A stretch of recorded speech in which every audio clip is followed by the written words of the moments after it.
Have you ever wondered why some people seem to harbor an immediate aversion toward you, even when there's no apparent reason for it? No matter what you do, it feels as though someone is always looking at you with disdain or animosity. The question of why some people seem to despise us, even without any obvious cause, is a mystery that's often rooted in deeper psychological complexities, such as envy, misunderstandings, and personal insecurities. Understanding why this happens isn't just a matter of curiosity. It's vital for navigating the complex social dynamics we encounter daily. In this video, we'll explore the 9 reasons why people might develop intense negative feelings toward us and how we can handle these situations with wisdom. Envy and jealousy.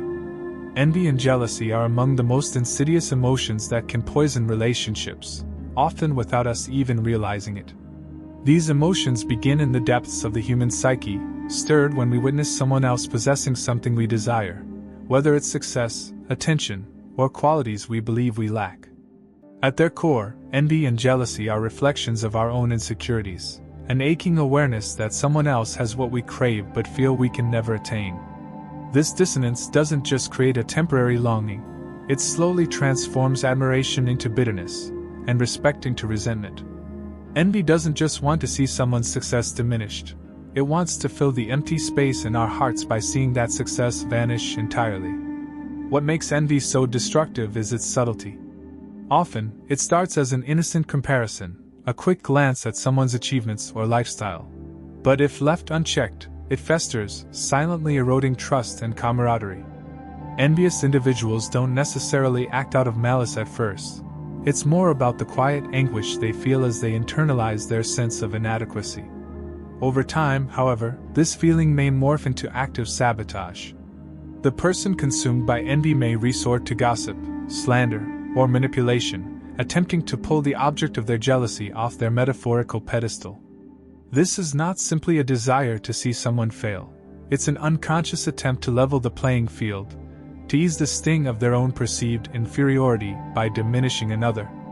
At the heart of envy and jealousy lies a paradox. The more we dwell on what others have, the less we appreciate what we possess. The Stoic philosophers understood this deep truth, encouraging us to focus on our own path and not let the shadows of comparison cloud our judgment.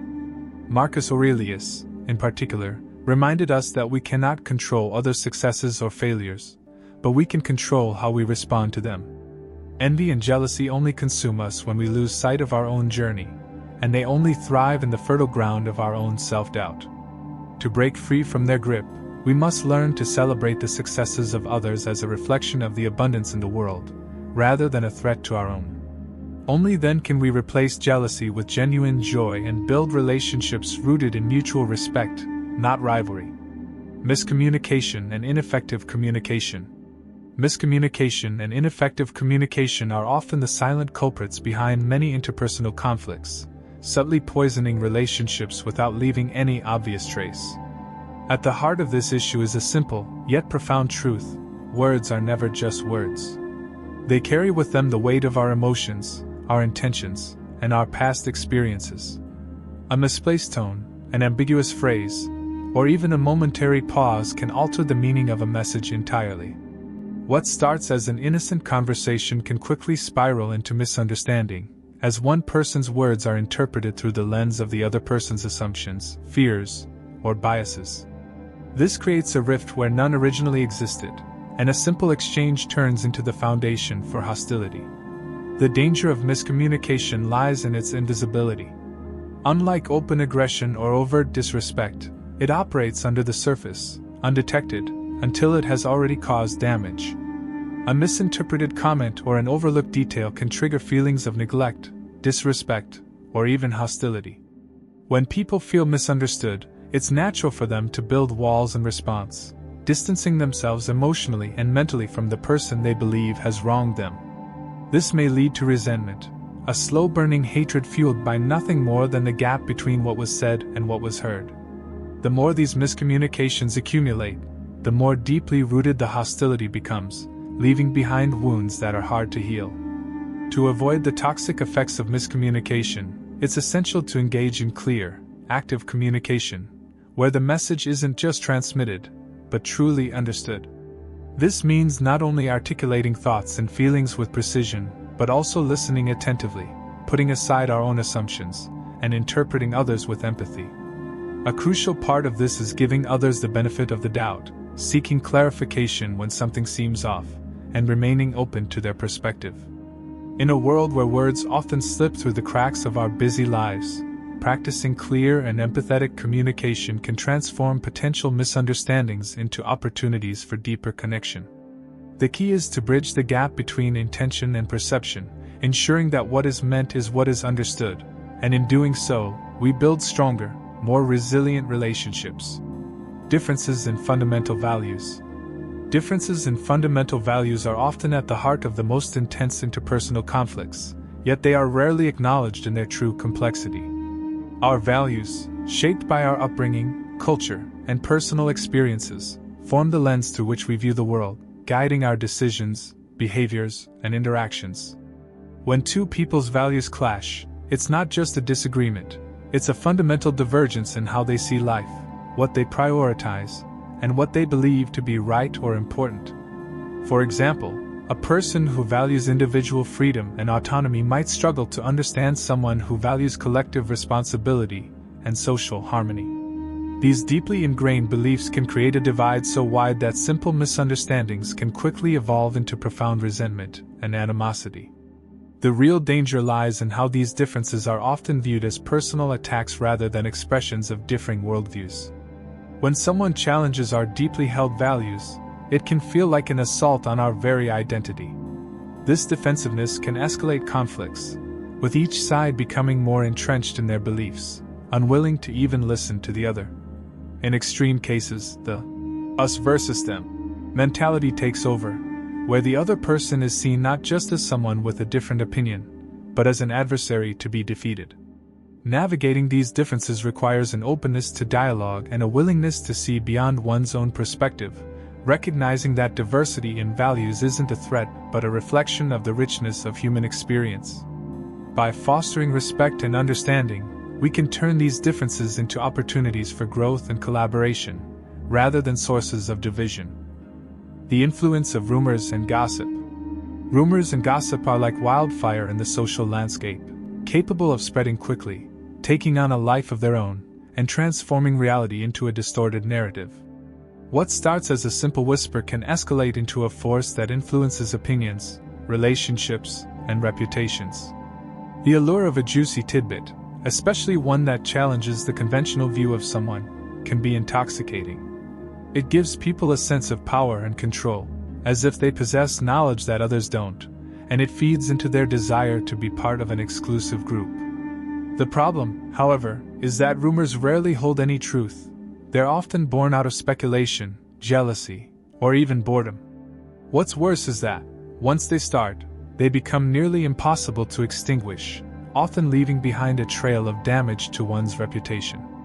Gossip thrives in the shadows of misunderstanding and misinterpretation, exploiting the human tendency to fill in gaps when we lack complete information. It's easy to believe what fits our biases, and rumors usually play on these preconceived notions. When someone hears something negative about a person they don't particularly like, they're more likely to latch onto it as if it's gospel truth. This is how false narratives are born, through the selective amplification of half-truths, misunderstandings, or even outright lies. The mind, especially in the realm of social interaction, doesn't always look for evidence before jumping to conclusions. The more sensational the rumor, the quicker it spreads, and the harder it is to shake off once it's entrenched in the minds of others. Even more damaging than the spread of false information is the emotional toll it takes on the individual at the center of the gossip. Often, they find themselves fighting an invisible enemy, one that others can't see, but which is quietly eroding their reputation, trust, and even their mental well-being. The constant struggle to defend oneself against something fabricated can be exhausting. Worse still, in the court of social opinion, the rumor often wins, regardless of the truth. In a world where perceptions are often more powerful than facts, individuals may find themselves isolated, misunderstood, or even ostracized because of something they never said or did. Their personal narrative is rewritten without their consent, and they must live with the consequences of others' false beliefs. The ripple effect of rumors doesn't just end with the individual at their center.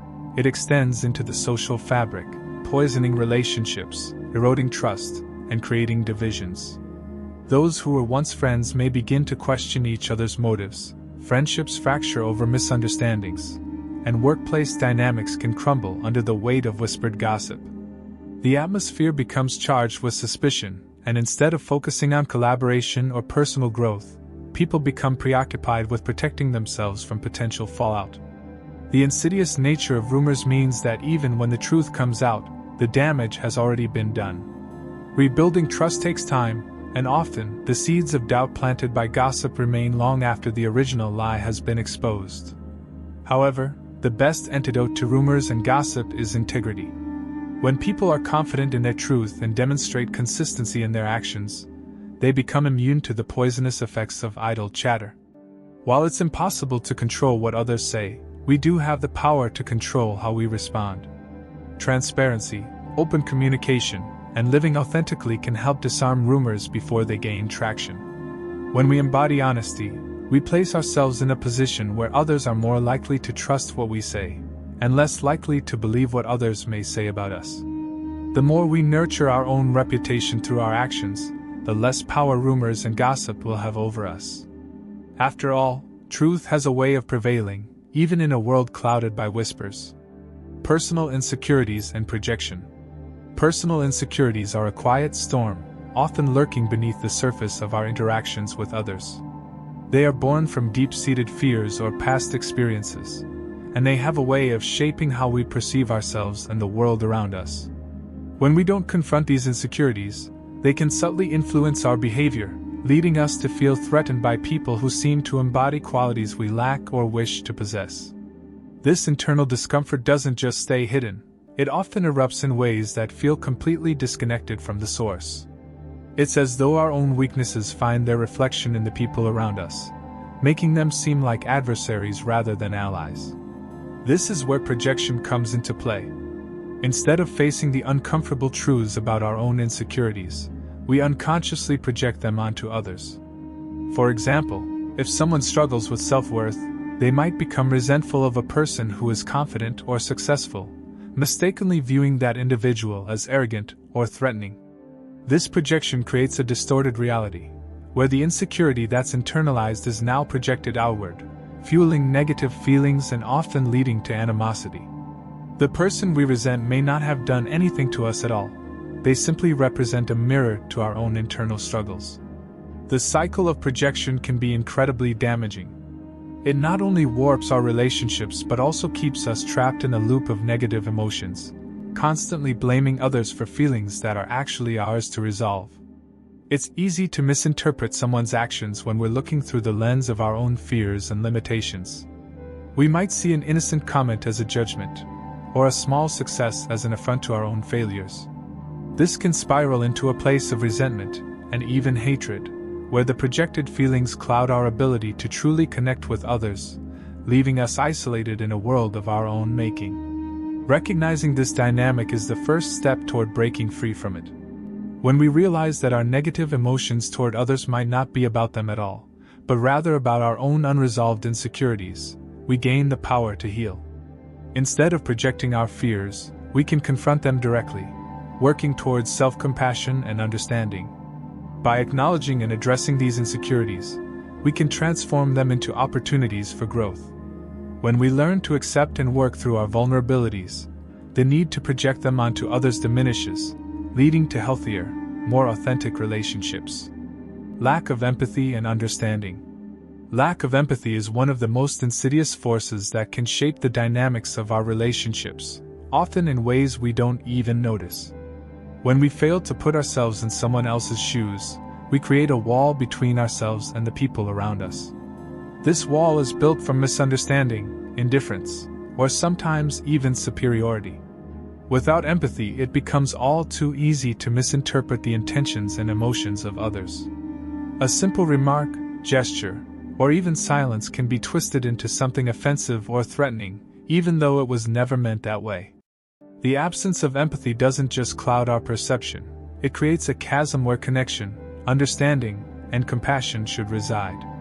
Understanding is the antidote to this barrier, yet it remains elusive for those who are stuck in their own narrow worldview. Without the willingness or ability to understand others, judgments become rash, and stereotypes take root. When someone lacks the ability to empathize, they often react from a place of ego, seeing the world through their own experience alone.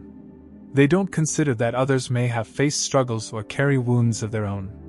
Instead of responding with curiosity or compassion, they may react with indifference, or even disdain, reinforcing the very divisions they fail to acknowledge.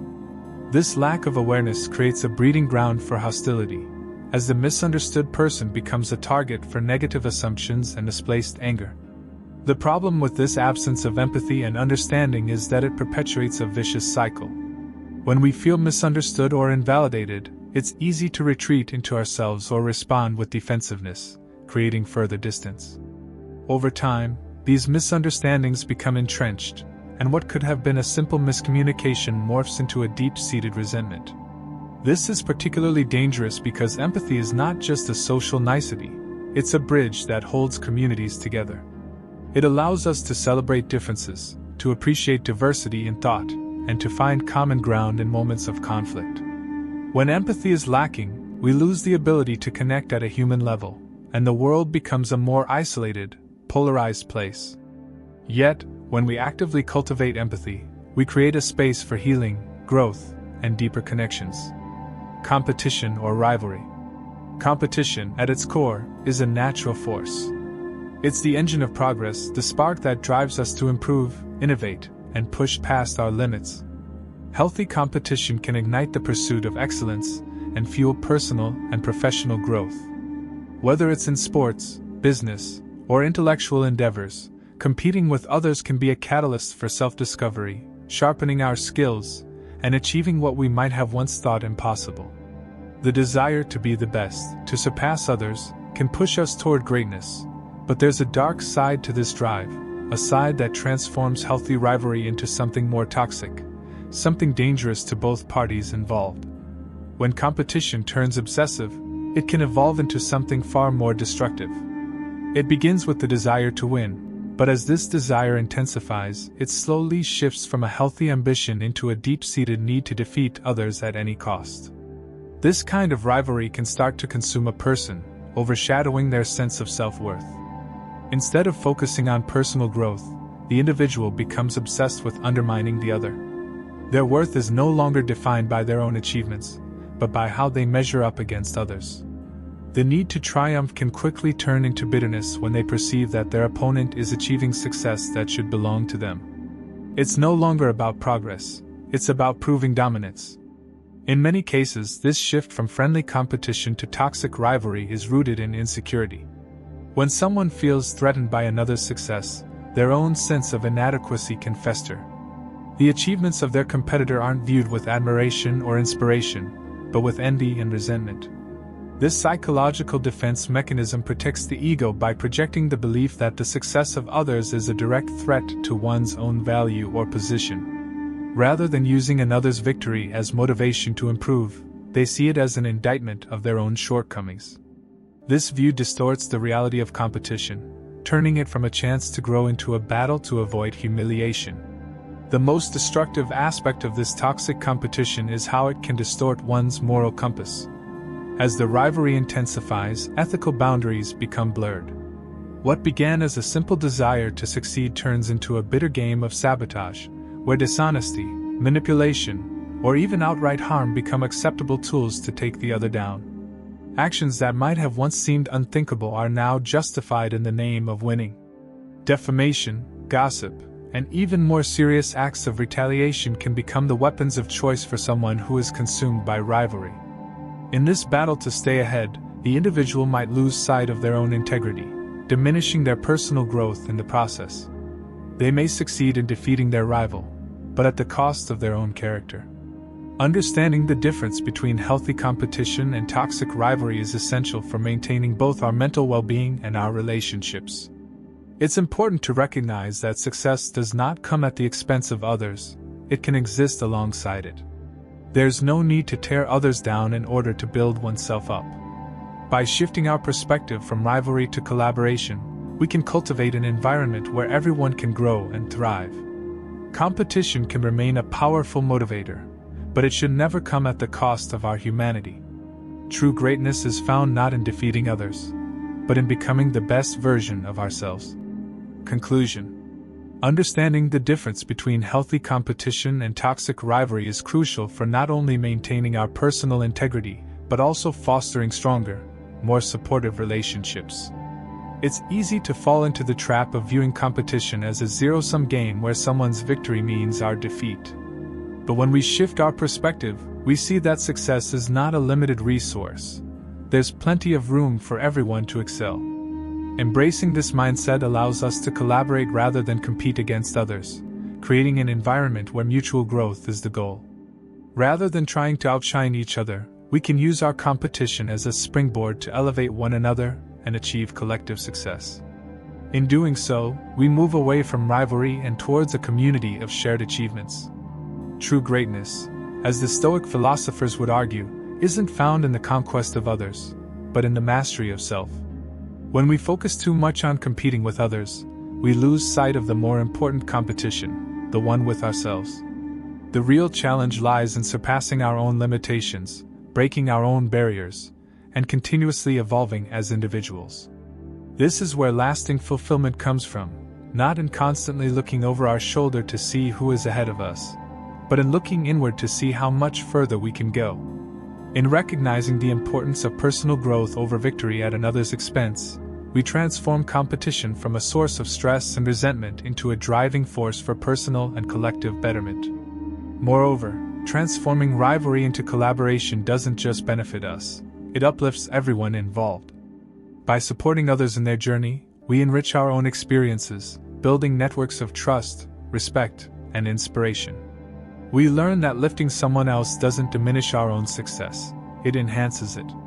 We all bring unique strengths and perspectives to the table, and when we come together, we can achieve far more than we ever could individually. This spirit of collaboration leads to a more harmonious and fulfilling life, where success is measured not by who is ahead, but by how much we all grow together. In the end, the most powerful antidote to toxic competition is a mindset rooted in abundance, empathy, and respect. By embracing the idea that there is enough success for everyone, we free ourselves from the shackles of jealousy and insecurity. Instead of fearing someone else's success, we can celebrate it as an inspiration for our own journey. When we focus on becoming the best versions of ourselves, without the need to diminish others in the process, we unlock our true potential. Success becomes not about defeating others, but about achieving personal mastery and helping those around us reach their highest potential as well. This shift in perspective not only transforms how we compete but also how we live and connect with the world.